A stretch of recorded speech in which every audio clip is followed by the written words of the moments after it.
우리 다 같이 찬송가 200장 우리 하나님께 드리시겠습니다. 찬송가 200장 달고 오묘한 그 말씀 우리 하나님께 찬양하시겠습니다.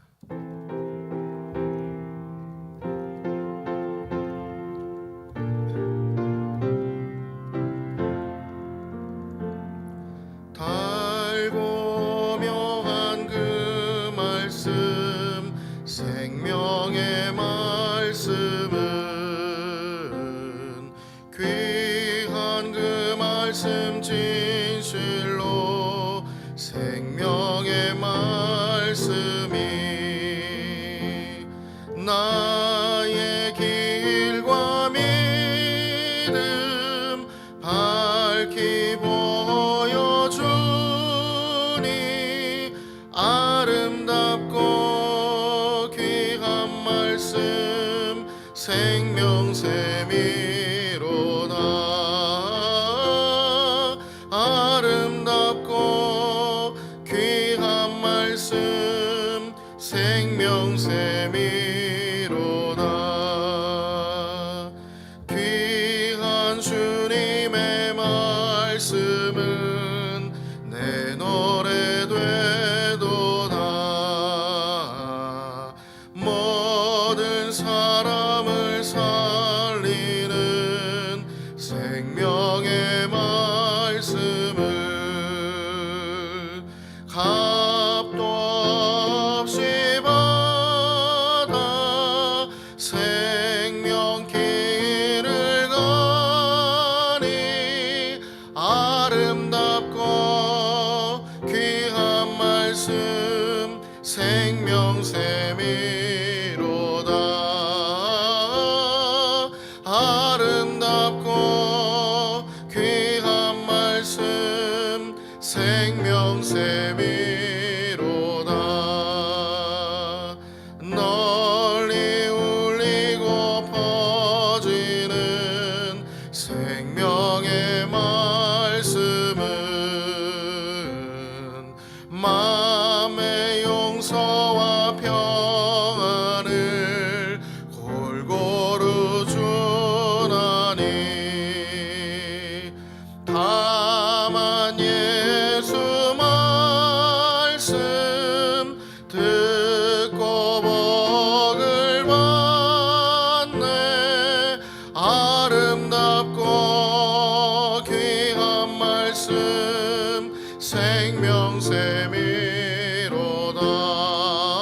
생명샘이로다. 아름답고 귀한 말씀 생명샘이로다.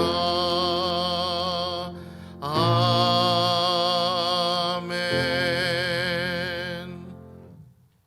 우리 하나님 말씀 보시겠습니다. 하나님 말씀은 요한복음 5장 36절에서 39절입니다. 신약성경 151페이지입니다. 요한복음 5장 36절에서 39절입니다. 신약성경 151페이지입니다.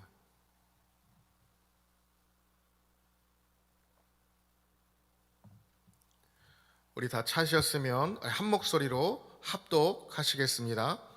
내게는 요한의 증거보다 더 큰 증거가 있으니 아버지께서 내게 주사 이루게 하시는 역사 곧 내가 하는 그 역사가 아버지께서 나를 보내신 것을 나를 위하여 증언하는 것이요 또한 나를 보내신 아버지께서 친히 나를 위하여 증언하셨느니라. 너희는 아무 때에도 그 음성을 듣지 못하였고 그 형상을 보지 못하였으며 그 말씀이 너희 속에 거하지 아니하니 이는 그가 보내신 이를 믿지 아니함이라. 너희가 성경에서 영생을 얻는 줄 생각하고 성경을 연구하거니와 이 성경이 곧 내게 대하여 증언하는 것이니라. 아멘. 잠깐 기도하시겠습니다. 하나님 감사합니다. 이 아침에 성령으로 충만하게 하여 주셔서 주의 말씀으로 예수가 그리스도임을 잘 알아 주님의 임재 가운데 들어가는 귀한 시간 되게 인도하여 주시옵소서. 감사하며 살아계신 예수 그리스도의 이름으로 기도드리옵나이다. 아멘. 예수님은 누구십니까? 그분은 우리의 구원자 되시며 전능하신 하나님의 아들이십니다. 때문에 그는 언제 어디나 계시는 무소부지한 분이시며 모든 것을 이미 아시는 전지하시고 전능하신 하나님이십니다. 그렇다면 그가 하시는 일은 자신의 생각대로 자신이 원하는 대로 일하실 것 같은데 그렇지 않습니다. 그가 이 땅 가운데 오신 것도, 또한 이 땅 가운데서 하신 사역도, 또한 십자가에 달려 돌아가신 것도 모두 다 하나님의 계획과 뜻대로 하나님의 방법대로 일하셨습니다. 우리는 전능하신 분이 왜 자신의 뜻대로 일하지 않았을까 그렇게 생각할 수 있습니다. 특별히 예수님이 십자가에 달리셨을 때 졸아가는 무리들 앞에 십자가에서 내려오셔서 내가 하나님의 아들이다 라고 보일 수도 있었다라고 생각할 수 있습니다. 그러나 우리 주님은 그렇게 하지 않으셨습니다. 그 이유가 무엇입니까? 그것이 하나님 아버지의 뜻이 아니었기 때문입니다.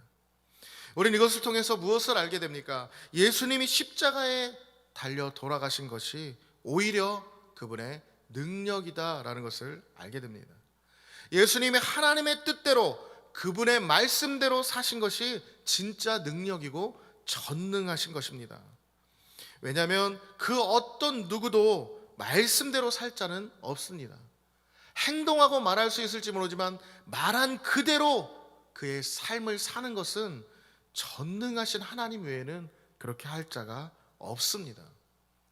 오늘 본문은 어떤 내용입니까? 말씀의 제목과도 같이 예수님께서 하나님의 아들이신 것, 예수님의 바로 신성에 대해서 오늘 본문은 증언하고 있습니다. 여러분, 예수님은 하나님이십니다. 그래서 우리의 이 성으로 그분의 신성을 증언할 수는 없습니다. 그럼 예수님이 하나님의 아들이시라는 것, 바로 그것을 무엇으로 증명할 수 있습니까? 오늘 본문을 통해 세 가지로 보려고 합니다. 먼저 32절입니다. 나를 위하여 증언하시는 이가 따로 있으니 나를 위하여 증언하시는 그 증언이 참인 줄 아노라. 예수님이 하나님의 아들이라는 것을 증언하는 분은 누구시라고 말씀합니까? 하나님이라고 말씀하시죠. 그런데 이 본문을 자세히 보면 그분은 바로 성령 하나님이십니다. 고린도전서 12장 3절에 가서 보면 그러므로 내가 너희에게 알리노니 하나님의 영으로 말하는 자는 누구든지 예수를 저주라 할 자라 하지 아니하고 또 성령으로 아니하고는 누구든지 예수를 주시라 할 수 없느니라. 말씀드린 대로 우리가 예수님을 믿고 그 예수님을 아는 것은 우리의 이성으로 판단해서 알고 믿는 것이 아니다라는 것입니다. 성령께서 우리를 깨닫게 해주셔야 알게 되고 믿게 되는 것입니다. 그래서 고린도전서 12장 3절에 아까 읽었던 그 본문 말씀에 뭐라고 말씀합니까? 성령이 아니고는, 성령 외에는 아니라는 것이죠. 성령이 아니고는 예수를 주라 시인할 수 없다라고 말씀합니다. 또한 요한복음 14장 17절에 말씀하십니다. 그는 진리의 영이라 세상은 능히 그를 받지 못하나니 이는 그를 보지도 못하고 알지도 못함이라. 그러나 너희는 그를 아나니 그는 너희와 함께 거하시며 또 너희 속에 계시겠음이니라. 여러분, 진리의 영 누구입니까? 성령 하나님이십니다. 진리의 영 되신 그분이 우리 가운데 오셔야 모든 것을 알게 되는 겁니다. 오늘 우리 가운데 진리의 영이신 성령님이 우리 안에 와야 진리를 알게 되는 겁니다. 그분이 오셔야 진리를 깨닫게 되는 겁니다. 그분이 오시지 않으면 진리가 우리 가운데 와도 그것이 참인지 것인지 진리인지 아닌지 알 수 없는 것입니다. 그래서 요한복음 15장 26절에서 27절에 가서 보면 이렇게 말씀합니다.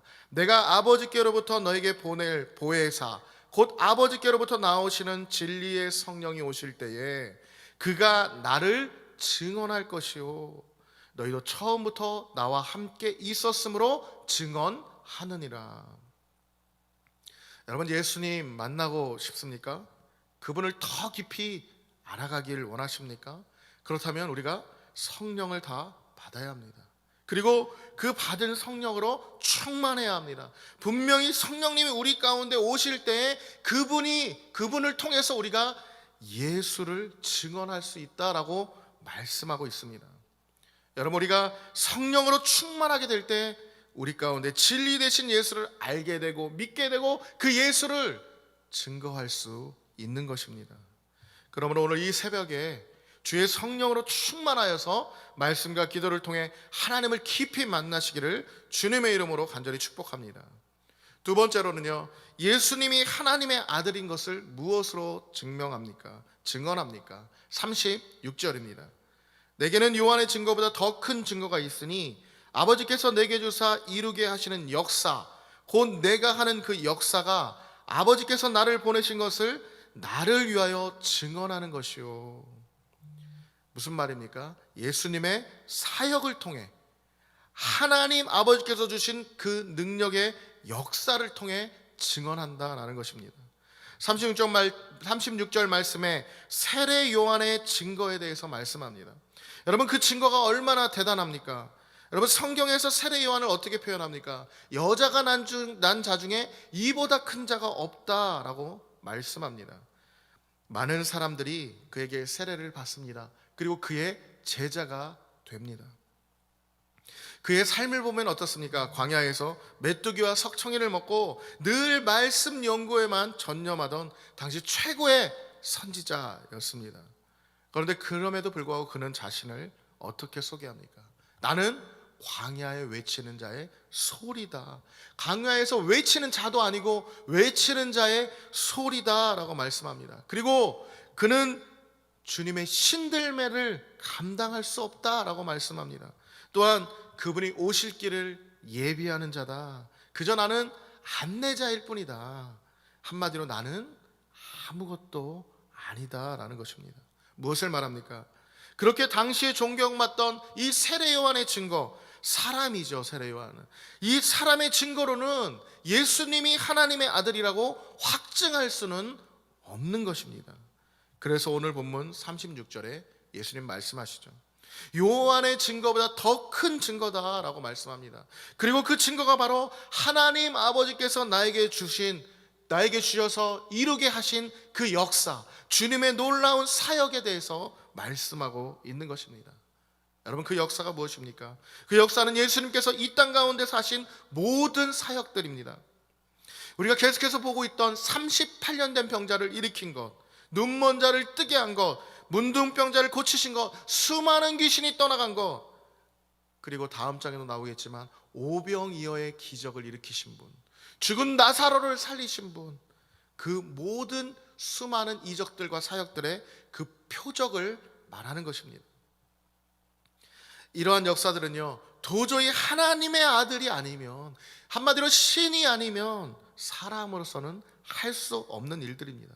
이런 일들을 통해서 예수님이 하나님의 아들이라는 것을 확증할 수 있다라고 말씀합니다. 여러분, 실제로 수많은 사람들은 예수님의 이러한 표적들을 구하며 따라다녔습니다. 그러나 예수님의 그 표적은 단지 그들의 배를 채우고 그들의 삶에 어떤 유익을 주기 위한 것도 아닙니다. 예수님이 이러한 표적을 이루신 것은 무엇 때문입니까? 그로 인해서 내가 하나님의 아들이다, 내가 하나님의 아들 예수 그리스도다라는 것을 증언하기 위한 것이었습니다. 그런데 사람들은 오해를 하는 것이죠. 이제 그분이 우리에게 오시며 내 꿈을 이룰 수 있어, 이게 내가 원하는 모든 것을 할 수 있겠구나, 내가 할 수 있는 것 다 할 수 있어 라고 생각하며 내 성공을 위해 예수님을 도구로 삼는 겁니다. 여러분, 이 시간 우리의 삶을 한번 돌아보시기 바랍니다. 말씀을 준비하면서 많은 회개가 나옵니다. 우리는 언제 주님을 찾습니까? 내가 힘들고 어렵고 주님 아니면 안 될 때만 찾습니다. 그러나 우리 주님은 우리가 날마다 찾아야 합니다. 우리 주님은 언제나 우리를 눈동자같이 보호하시고 지키시고 우리를 주목하고 계십니다. 이제 우리의 눈을 들어 주님을 바라볼 수 있어야 합니다. 여러분, 예수를 도구화해서 내 성공에 어떠한 성공을 이루기 위한 도구로 사용해서는 안 됩니다. 우리 주님 그런 분 아니십니다. 반대입니다. 정확하게 반대입니다. 그분의 목적을 위해서 내가 주님의 도구가 되고 우리가 사는 이유가 바로 그분의 목적을 위해서 산다는 것을 기억하시길 바랍니다. 이사야서 43장 21절에 너무나도 잘 아는 말씀이죠. 이 백성을 지은 이유, 우리를 만드신 이유가 무엇이라고 말씀합니까? 그분의 영광을 위해, 그분을 찬송하기 위해 우리를 지으셨다라고 분명하게 성경은 말씀합니다.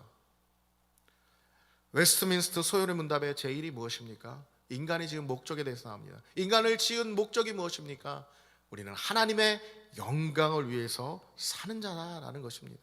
그러기 위해서 우리가 지어졌다, 창조되었다 말씀합니다. 여러분, 오늘 우리는 이것을 늘 기억하며 예수를 도구 삼아 내 뜻을 이루는 그런 어리석은 삶을 살지 않기 바랍니다. 예수님도 아버지 하나님의 뜻에 따라 평생을 사셨듯이 오늘 우리도 그분의 계획 안에, 그분의 뜻과 영광을 위해 이제는 내가 도구가 되어 그분의 뜻을 이루어드리는 귀한 삶을 사시는데 성공하시는 저와 여러분이 다 되시기를 주님의 이름으로 간절히 축복합니다. 마지막입니다. 마지막으로 예수님이 하나님의 아들인 것을 무엇으로 증언합니까? 오늘 말씀 39절입니다. 너희가 성경에서 영생을 얻은 줄 생각하고 성경을 연구하거니와 이 성경이 곧 내게 대하여 증언하는 것이니라. 바로 하나님의 말씀입니다. 하나님의 말씀이 예수님이 하나님의 아들이심을 증언한다라고 성경은 명확하게 말씀하고 있습니다. 이것이 바로 성경의 핵심이죠. 여러분, 성경은 66권으로 되어 있습니다. 구약 32권, 39권, 신약 27권으로 되어 있죠. 그런데 이 구약은 무엇을 말합니까? 오실 메시아 예수 그리스도에 대해서 증언하는 것입니다. 신약은요, 오신 예수님을 증언하고 있습니다. 여러분, 이 성경만큼 예수님이 하나님의 아들이라는 것을 명확하고 정확하게 완벽하게 설명할 것은 없습니다. 여러분, 오늘 우리가 예수님을 정확히 알려면 어떤 표적이나 어떤 사람의 증언으로 아는 것이 아니라 기록된 하나님의 말씀을 통하여 그분을 알게 되는 것입니다. 그래서 우리가 뭐 해야 합니까? 성경을 잘 읽어야 합니다. 그래야 예수님을 정확하게 알고 그분의 사역과 역사를 분명하게 알게 되는 것입니다. 예수님이 하나님의 아들이라는 것은 분명한 증거인 하나님의 말씀을 통해서 알게 되는 것입니다. 본문 말씀 37절과 38절입니다. 또한 나를 보내신 아버지께서 친히 나를 위하여 증언하셨느니라. 너희는 아무 때에도 그 음성을 듣지 못하였고 그 형상을 보지 못하였으며 그 말씀이 너희 속에 거하지 아니하니 이는 그가 보내신 이를 믿지 아니함이라. 마찬가지입니다. 한마디로 말하면 하나님의 말씀이 아니고는 그를 알 수도 없고 믿을 수도 없다라는 것입니다. 여러분, 그분은 하나님이십니다. 어떻게 하나님을, 창조주를 피조물이 볼 수 있겠습니까? 그분은 신이십니다. 우리의 눈으로, 육안으로 볼 수 없습니다. 그리고 그분의 음성을 직접적으로, 물론 듣는 사람도 있는지 모르겠지만 그분의 음성으로 듣기는 어렵습니다. 그럼 그분은 어떻게 우리가 알 수 있습니까? 오직 그분이 하신 말씀으로 아는 것입니다. 그분의 언어로 우리가 예수님이 하나님의 아들인 것을 알게 되는 것입니다. 얼마 전에 전화를 했습니다. 모르는 사람과 통화를 한 적이 있습니다. 전화가 와서 전화를 받았는데 그 사람의 말투나 어감을 보니까 상당히 짜증이 나 있는 겁니다. 그러면 우리는 어떻게 생각합니까? 이 사람은 분명히 의뢰 짐작하죠. 상당히 불만이 많은 사람이구나 라고 우리는 생각하게 됩니다. 그런데 반대로 때로는 어떤 사람과 전화를 하게 되면 상당히 기분이 좋은 것입니다. 물론 내가 알지 못하는 사람의 전화를 받았을 때 이야기입니다. 굉장히 친절한 겁니다. 그러니까 그 친절한 말투를 통해 굉장히 기분이 좋습니다. 여러분, 무엇 때문에 우리가 이런 기분이 듭니까? 그것은 바로 그 사람의 언어를 통해서 다르게 느껴지는 것입니다. 같은 말이지만 다르게 느껴질 수 있는 것이죠. 누가복음 6장 45절에 선한 사람은 마음에 쌓는 선에서 선을 내고 악한 자는 그 쌓은 악에서 악을 내나니 이는 마음에 가득한 것을 입으로 말함이라. 여러분, 사람도 그 언어를 보면 그 사람의 생각과 또한 성품을 알게 됩니다. 왜냐하면 그 사람의 입으로 나오는 것이 지금 말씀처럼 그 사람 마음의 생각이 그 사람의 입으로 나오는 것이기 때문입니다. 여러분, 오늘 우리는 누구입니까? 하나님의 아들, 하나님의 딸, 하나님의 자녀이죠. 하나님의 자녀라면 오늘 우리 안에 그 예수님이 계신다면 우리의 모습 속에 주님의 성품과 인격이 나와야 합니다. 여러분, 그 성품이 어디서 나옵니까? 우리의 생활 속에서, 말씀드렸는데 우리의 언어 속에서 그것이 나타나는 것입니다. 그래서 오늘 우리가 말씀이신 예수로 늘 충만해야 합니다. 사람의 언어를 통해 그 사람을 직접 대면하지는 못했어도 우리가 알 수 있듯이, 우리가 예수님을 정확하게 알기 위해서는요, 하나님의 말씀으로, 그분이 하신 그 말씀으로 기록된 성경을 통해서 우리가 알 수 있는 것입니다. 그래서 오늘 우리가 말씀으로 충만해야 할 이유가 바로 여기에 있습니다. 우리가 주님의 말씀으로 충만하게 채워질 때 예수 그리스도를 정확하게 알게 되고 그 예수를 정확하게 증언할 수 있고요, 그 예수를 나타내는 우리의 언어와 삶을 가지고 살아갈 수 있다는 것입니다. 말씀을 정리하겠습니다. 여러분, 예수님이 하나님의 아들이신 것은 무엇으로 알 수 있습니까? 먼저 성령의 조명하심으로 알 수 있는 것입니다. 이것을 신학용어로 내적 증언이라고 말합니다. 두 번째는 무엇입니까? 바로 그분이 이 땅 가운데서 하나님으로 받은 그 능력으로 이루신 그의 사역과 역사를 통해 알게 됩니다. 마지막으로는요, 말씀이신 예수님, 기록된 하나님의 말씀으로 예수님이 하나님의 아들이신 것을 우리는 알게 된다라는 것입니다. 여러분, 말씀드린 대로 우리는 하나님의 자녀입니다. 오늘 우리가 하나님의 자녀라면 하나님의 역사하심이 우리 가운데 나타나는 것은요, 지극히 정상입니다. 여러분, 하나님의 역사하심이 늘 우리의 삶 가운데 나타나기를 원하십니까? 그러면 먼저 성령으로 충만해야 합니다. 그 성령으로 우리 전인격이 지배될 때 주의 능력이 나타나게 되는 것입니다. 이제 오늘 이 새벽에 우리가 함께 기도할 것입니다. 오늘 기도할 때는 특별히 우리의 자신의 성령 충만함을 위해서 특별히 기도하기를 원합니다. 오늘 이 새벽에 우리가 성령에 이끌려 기도할 때 그분의 깊은 교제와 교통이 있게 될 줄 믿습니다. 그러므로 오늘 하루도 성령으로 충만하여서 주님이 주신 그 기록된 말씀을 통하여 그가 하신 놀라운 일들을 통하여 예수님이 하나님의 아들이심을 잘 알고 오늘 우리의 삶 가운데 그분의 증언하는 일에 성공하시는 저와 여러분이 다 되시기를 주님의 이름으로 간절히 축복합니다. 잠깐 기도하시겠습니다. 하나님, 감사합니다. 귀한 하루 성령으로 충만하게 하사 예수님이 하나님의 아들임을 잘 알게 하시고 그분을 인해 세상 가운데 수많은 풍파가 다가온다 할지라도 흔들리지 않게 하여 주시고 주신 하루도 예수 이름으로 승리하게 인도하여 주시옵소서. 감사하며 살아계신 예수 그리스도의 이름으로 기도드리옵나이다. 아멘. 하늘에 계신 우리 아버지여, 이름이 거룩히 여김을 받으시오며 나라의 임하옵시며 뜻이 하늘에서 이루어진 것 같이 땅에서도 이루어지리다. 오늘날 우리에게 일용할 양식을 주옵시고 우리가 우리에게 죄 지은 자를 사하여 준 것 같이 우리 죄를 사하여 주옵시고 우리를 시험에 들게 하지 마옵시고 다만 악에서 구하옵소서. 대개 나라와 권세와 영광이 아버지께 영원히 있사옵나이다. 아멘.